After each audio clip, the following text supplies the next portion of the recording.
amazing Australians and the story of their lives. You're tuned to Lots to Chat About with Rosemary Peterswald. Hello and welcome, listeners. Today, in our lead up to Anzac Day, I hazard my guest, Edmund Goldrick, who has written an amazing book called Anzac Gorillas, a World War II story of resistance, hope, and humanity in occupied Europe. Early in World War II, Australian soldiers captured by Germans escaped leaping from a moving train and discovered that they were in Yugoslavia. Edmund tells us in his book why those prisoners, who before the war were just working-class lads back here in Australia, at times wished they had never escaped from that train. Welcome, Edmund. Thank you very much for having me. It's an absolute pleasure. Now, Edmund, before we get into talking about Anzac Gorillas, please tell us just a little bit about yourself, where you grew up and how, we'll go on then as to how you got interested in this story. But first of all, your early life. Oh, well, I'm from Canberra and I've been interested in history for almost as long as I can remember. My dad, though he was in the Navy and very into maritime history himself, Right. said that he realized I'd caught the history bug completely independently when I'd been playing the video game Age of Empires 2 and I was apparently stomping round the garden pretending I was a 16th century samurai avenging Oda Nobunaga. And how did you get interested in this story? I mean, looking at your book and all the research, that you've put in the places that you had to go and whatever at the back of your book, an enormous amount of research must have come into it, Edmund. Yes, well, my first contact with former Yugoslavia was actually via a heavy metal festival in Slovenia, the northernmost of the republics. And I made a group of friends there, foremost my friend Luca, who's a big detectorist and is involved with some of the partisan memorial associations in Slovenia. And he got me very interested in the history, and I knew that there was a connection via escape lines from German POW camps, but through this I stumbled on accounts of earlier escapees who escaped further south in Yugoslavia around Serbia and Montenegro, of which almost nothing had been written about them in any language. And at first it was a topic that combine some of my niche interests. I'm very interested in the POW experience and the everyman experience and Yugoslav history. But the more I pulled on these threads, the more remarkable the men involved were. Very working class men, as you mentioned before, men who, though they wound up in intelligence and resistance work, were very much not the sort of people you normally find there. You read the biographies of intelligence agents, right, and they're usually from pretty gilded backgrounds, Yes. Rich family, private school, second language. And these guys didn't have any of that. They learned Serbian as they went along. And the reports I found from them, reading as a historian with the benefit of hindsight, the percentage of verifiable fact in their report was much, much higher than in the reports of dedicated intelligence agents, of sort of preordained intelligence agents. And so I wanted to know what experiences led them to have such accurate and good intelligence. Right.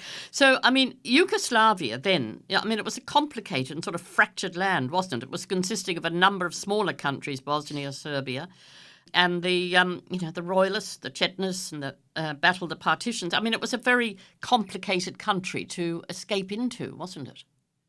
Yes, and they come into contact with the two main guerrilla movements, the partisans led by the Yugoslav Communist Party and the Chetniks of Draža Mihailović, who are a nominally royalist movement loyal to the Serbian monarchy that ruled Yugoslavia. And the sort of thrust of the story is these Australians who mostly end up with the Chetnik movement working out the true war goals of that organization. And they were prisoners of war. They've been taken prisoner of war in Greece, am I right? Yes. And they were the several thousand Australians who were captured there were moved by train via Yugoslavia. And by that point, they were all pretty haggard, widespread malaria and dysentery. Ross, one of the primary subjects, Ross Sayers, had dysentery at the time. And though conditions in the German camps would actually be pretty decent for the most part, they had no reason to think that. So on this train, the equation is, do we break for it or do we not? And at the time, breaking for it seemed like the sensible option. And they just jumped from that train? Yes, they had been... Not knowing where they were, really, I suppose. They knew a little. They'd stopped in Belgrade, where a Red Cross reception committee tried to distribute aid. And it was a very powerful moment because it was the first time since they'd been captured that there had been an organized effort to help them. So after receiving that aid, the main group of these Australians decides, these people seem like they'll help us. Let's go for it. And they were fortunate that they pulled out of Belgrade just after nightfall. So they had cover and they managed to break out the window and jump from a moving train just as it left Belgrade. Isn't it incredible? And we're talking about Lieutenant Ronald Jones and, of course, his fellow Australian Tasmanian William Reid and Victorian Ross Sayers, who were part of that group. I mean, we've just mentioned vaguely a little bit about them before the war, but, I mean, they were just ordinary Australians, weren't they, that got caught up in this dreadful war? Yes, none had an education past about age 13 or 14, all enlisted as privates in the army, which again is very unusual for finding people involved who wind up in this kind of resistance and intelligence work. Ronald Jones gets an officer's commission before they ship out to the Middle East and Greece, but their backgrounds do not suggest an aptitude for intelligence work, but that lack of pre-knowledge and bias really helps them. They navigate a very complex situation free from the biases of British and American intelligence officers who go in later. All of those officers are volunteers for this kind of espionage work, and they're raring to go. And they seem to be very susceptible to confirmation bias and tend to believe what they've been told, whereas the Australians prove a lot more cynical. Absolutely. But, I mean, ultimately the men wanted to get back to their units in Greece, didn't they? So tell us, I mean, how were they captured in Greece in the first place? They were captured in two different locations. The group with Ross Sayers was captured on the beaches at Kalamata, where the evacuation was a bit of a mess, and a lack of communication and poor choice of site meant that a lot of men who should have got away did not get away, whereas Lieutenant Ronald Horton-Jones was at the Battle of Crete, specifically at Rethymnon, where the Australian defenders there, despite nominally winning their battle, are cut off and captured. And as you say, their primary objective is to get home. They have no notion of heroically fighting in this resistance movement. No. They think, we don't know what's going on here. There's not a lot of good we can do. Yes. So we're going to try and get back to our units. And also off the missing list, there's this sense of romantic responsibility. Ronald Jones was engaged. Ross Sayers was married just before shipping out, and they knew that they were going to be on the missing list. Which would be horrendous for their loved ones back home, of course. Yes, and both of them were on the missing list for some years. they were not able to leave Yugoslavia. Their attempts to leave the country were thwarted by each of them by the different resistance movements. It's interesting, they both encounter very different treatment from each faction.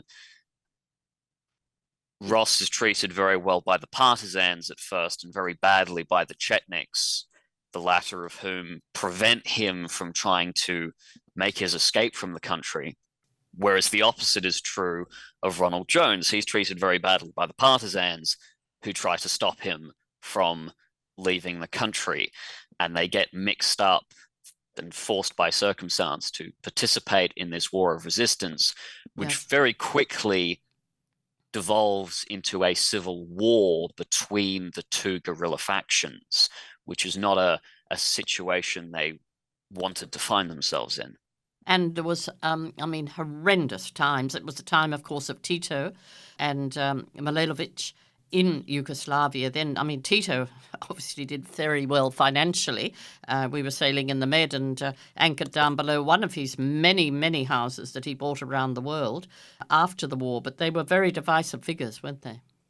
Yes, and the question of which faction to support came to the forefront of particular British policy, and as such, Ronald and Ross's positions as soldiers of the Commonwealth who had seen the war of resistance in Yugoslavia from the first was vital, and they provided very interesting intelligence. And the thrust of it is, though the partisans intended to and did institute a communist dictatorship, they were a very effective armed force, whereas Ronald in particular found the Chetniks were not very competent soldiers and were often willing to collaborate, sometimes with the Germans, very often with the Italians. And more disturbingly still, Ronald Jones, who served on the Chetnik leader Draža Mihailovic's headquarters staff, he starts to suspect that something's a little wrong. He never finds out that they're collaborating with the Germans, but he suspects something's up. So he takes on the role of a sort of self-employed double agent. No one's told him to do this, but he decides to play the role of Mihailovic's best friend and of a die-hard Chetnik supporter in order to earn their trust. You're right. They become double agent spies and sort of resistant fighters all in one, don't they? Yes, and participate in a number of battles across Yugoslavia. And by mid-1942, Ronald Jones is told by Mihailovic what the war goal is. Mihailovic, as it turns out, doesn't have a particular interest in fighting the Axis. He wants to use the war as cover to launch multiple genocides against Yugoslavia's Muslim and Catholic populations. Right. And Ronald thinks, I've got to stop this man, and spends the rest of the war trying to do so. And Ross, who is apart from Ronald, they never actually meet, but who is with a Chetnik formation at the sort of grassroots level, is seeing a lot of these actions pan out. Yes. And is seeing most of the efforts being directed combat-wise against the partisans in civil war, and has this... Many Australian soldiers show immense bravery in the face of the enemy. Showing bravery in the face of those who call themselves allies is another step entirely. And there's a battle at a village called Razbojna in Serbia, yes, where the Chetniks Ross are with attack the partisans. They've told him that they're attacking the Axis. He's been lied to. Right. He realizes he has been lied to, and he throws down his arms and he says, these people rescued me from Belgrade. I am not going to fight them for you. Right. And his Chetnik commander says, if you don't, I will kill you. Right. And in an act of courage that I still struggle to wrap my head around, Ross effectively said, I don't care. Yeah. And fortunately, the Chetnik officer blinked, and Ross lived.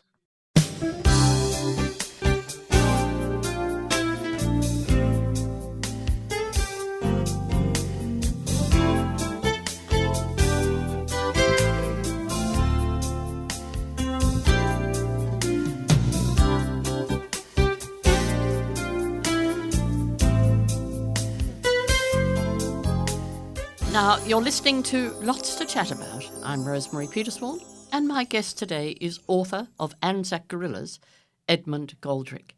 Edmund, Ronald Jones got captured again, didn't he? I mean, this time by the Italians, and he was tortured then. Yes, he was captured partly due to the Chetniks' sort of lack of effective security.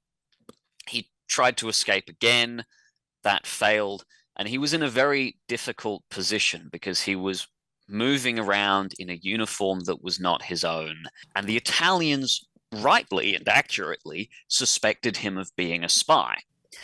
And they executed spies. That's what people did to spies.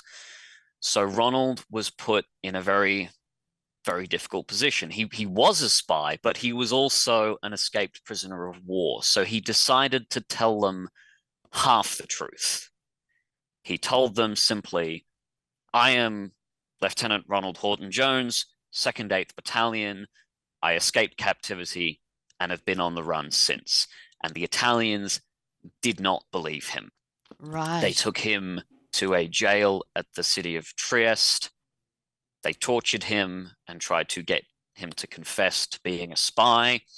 He did not. Eventually, someone on the Italian side thought, well, we've got a bunch of these Australian prisoners at a camp nearby, Campo 58.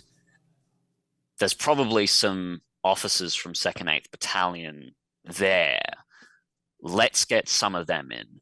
If they recognize him, he is who he says he is. If not, he's a spy and we'll kill him. But then, of course, in 1943, Italy was out of the war. Lieutenant Ronald Jones thought he would go home, but no, he wasn't. He was sent to Germany and he escapes again. I mean, surely this man, he must be known as Houdini, but he wanted to get to Switzerland, Edmund, didn't he, through the Alps? I mean, what happens to him then? And he'd written a report about what he'd seen with Mihailovich. I mean, how he had suggested Britain support the partisans and cuts out the Chetniks. But what happened there? So the plan had not initially been to go to Switzerland. They broke out of the train as it was leaving northern Italy and into Austria, and they hoped to make all the way south to Italy and reach Allied lines. And they go through the mountains for a bit, and they stopped at a village above Verona. Right. And I worked out more or less the precise spot where they turned around. It's on a hill overlooking the Po Valley Basin. It's the edge of the Alps, and then you see a flat basin, flat ground, and cities stretching as far as the eye can see. And I think Ronald got to that hill and thought, I'm not going to make it. So turns around and decides to go to Switzerland. This is in of itself a monumental decision because the Swiss are arresting people who cross the border. So Ronald will be giving up his freedom again, but thinks maybe he'll be able to contact the British Embassy. He makes a 250-kilometer ascent up the Alps, makes it to Switzerland, enters captivity, but does manage to contact the British Embassy. And as you say, writes a report where he details that Mihailovich is planning and had by that point partially committed genocide, and that In Ronald's view, the partisans are the much more effective force and support should be thrown behind them. Right. Now, what happens next is a little strange because a few weeks after that, the British do exactly what he suggested, All right. which Yes. is to cut off the Chetniks, throw in behind the partisans. Winston Churchill announces that this has happened in Parliament, and Ronald Jones very reasonably thinks, "Oh, that was probably me." But the really sad reality is it was a coincidence that his report and the bravery he showed to get that report out and the enormous quality of his intelligence was simply a curiosity. You say in your book that many accounts of World War II and Yugoslavia make much of the British and American intelligence officers who served there and of the code breakers who ultimately influenced Allied policy. But the Australians who came before, their stories simply just faded away until now, until you've sort of brought it to our attention again. Yes, and there's a few historians who picked up traces of them. There was a fellow called William Deakin, who was Winston Churchill's literary assistant and who went into Yugoslavia in 1943 as Churchill's sort of personal point man. He often distrusted what he was being told and needed someone he trusted truly to say how it was. And after the war, Deakin wrote a history of the British in Yugoslavia. And he found mention of Ronald Jones, or rather his Serbian alias, Radovan Radovic, in the archives in Belgrade. But he couldn't work out who he was. I'm actually indebted to a later historian who wrote a big history of the war in Yugoslavia and did work out Ronald's identity, didn't dig any deeper, that wasn't what he was trying to do, but left a footnote to the effect that Radovan Radovic is Ronald Jones. What happened, after the war? In particular to men like Ronald Jones when they came, back to Australia. I believe he was given an MBE, but then realised that they gave those out to all who'd sort of been captured in Yugoslavia. But they weren't really treated all that well, a little bit like some of our other veterans that, came home from Vietnam and whatever. Is that the case? Well, it's less a case of poor personal treatment as much like Vietnam War veterans. There wasn't a story to tell because in the Vietnam case, because the North won, and it was the first time that Australians had been on the losing side of a war, there was a sort of a 20-year gap there before many histories were written, and there was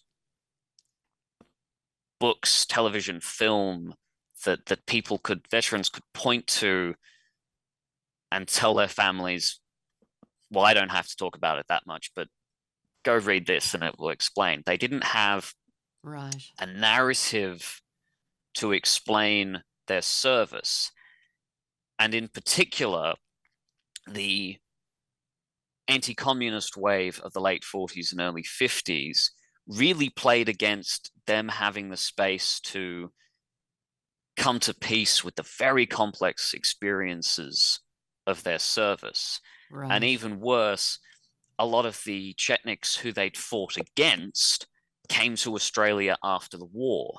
And there was this big Justice for Mihailovic campaign. Mihailovic was captured by the partisans, tried and executed. And we sort of fished around for anti-communist martyrs and landed on Mihailovic. So it was very difficult for these guys, having fought very hard to stop this man who was collaborating and launching a genocide, to suddenly see people around them celebrating him. And marching on Anzac Day, along with our soldiers. Yes. To this day, there are Chetnik groups that much at Anzac Day. There is a association in Victoria, actually an RSL Chetnik sub-branch. It was sort of a result of the old head of the RSL there, Bruce Ruxton, letting his anti-communist sentiments get the better of him. Right. And it's a bit murky because some Chetniks fought for the Allies, some Chetniks fought with the Allies and the Axis, but the Chetniks in question, I believe, fought with an outfit that was founded under the Italian army. Right. And a year after that was with the Germans. Yeah. So never having fought for the Allies. So it was pretty distressing for them. Absolutely. Now, unfortunately, Edmund, we are running out of time, but I just want to read a little bit of, just what you said at the very end of the book, and we're referring here to Lieutenant Ronald Jones, William Reed, and Ross Sayers, when you say, theirs is the most remarkable service and courage that you've encountered. I think that'd be fair to say, is it? Yes. Yes, it's a courage that comes from a kindness, from protecting, from wanting to defend those who cannot defend themselves. Yes. Look, I mean, I think it's a wonderful book that you have written, and I think it's terrific that that their story has been written, and I'm sure that the families of those soldiers are probably very, very grateful. But thank you, Edmund Goldrick, for being my guest today. It's been an absolute pleasure to chat to you. Thank you, Paul, for producing. Thank you. And Edmund's book is Anzac Gorillas, and pleased to say that it is on Audible as well, and Edmund reads it himself. This program has been recorded in the studios of 4RPH Reading Radio in Brisbane for syndication around Australia, and will be available on my YouTube channel, Lots to Chat About, with Rosemary Peterswald. But thank you, Edmund, so much for being my guest. Thank you very much for having me. Great friends and great chats. That was another Lots to Chat About with Rosemary Peterswald. Stay tuned next week for another amazing chat.